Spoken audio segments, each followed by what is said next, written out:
Reliance group chairman Mukesh Ambani को सानो पुओ अनंत अंबानी और बीरेन मर्चांट को झील राधिका मर्चांट प्री वेडिंग समारोह अनुष्ठित हो जाए। समारोह तृतीय दिन में महाआरती आयोजित होता।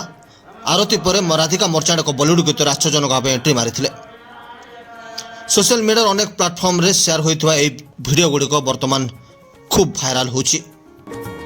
गुजरात जामनगर अनंत राधिका को प्री वेडिंग 3 दिन धरी चलता, जो अनेक सेलिब्रिटी नजर आसते। एक कार्यक्रम में विदेश बहु बड़ बड़ व्यक्तित्व मैंने अंशग्रहण करते। गतकाली समारोह शेष दिन थिला। सेलिब्रेशन शेष होगा पर समस्त तारका जामनगर को विदाय देछंती।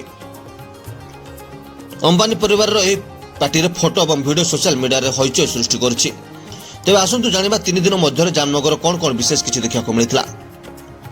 अंबानी और राधिका मर्चांट को विवाह पूर्व समारोह प्रथम दिन पॉप तारका रिहाना लाइमलाइट को आसते। रिहाना को लाइव कॉन्सर्ट धमाल करथिला। ए समय अंबानी परिवार मध्य रिहाना को सह मंच उपस्थित होते। भारत में यह रिहाना को लाइव परफॉर्मेंस थिला, जो रिहाना प्राय 50 कोटी अधिक टंका नहीं। विवाह प्रथम दिन में मुकेश अंबानी समस्त अतिथि को वेलकम स्पीच दे स्वागत करते। राधिका ससुर को धन्यवाद जणाई निजको सौभाग्यवान बोली वर्णना करते। विवाह पूर्वर द्वितीय दिन में समस्त अतिथि को मंत्रा भ्रमण कराइला।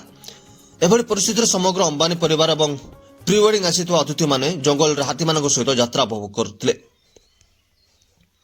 शाहरुख खान, सलमान खान और आमिर खान को गोटे फ्रेम में देखा मिलता। खान एकाठी स्टेज परफॉर्मेंस करते। यह समय दक्षिण सुपरस्टार रामचरण 3 खान को सह नाचो नाचो गीतर हुक स्टेप नाचिथिले। यह व्यतीत शाहरुख खान को जय श्री राम कहते, जहाँ खूब भाइराल होछि। अनंत और राधिका प्री वेडिंग द्वितीय दिन में बॉलीवुड तारका मैंने खूब मजा करते। यह समय महेंद्र सिंह धोनी और डैरेन ब्रावो एकाठी दांडिया खेलते। करीना कपूर खान पंजाबी गायक दिलजीत दोसांझ गीत नाचि नजर आसते। यह व्यतीत रणवीर सिंह और दीपिका पादुकोण गीत नाचि।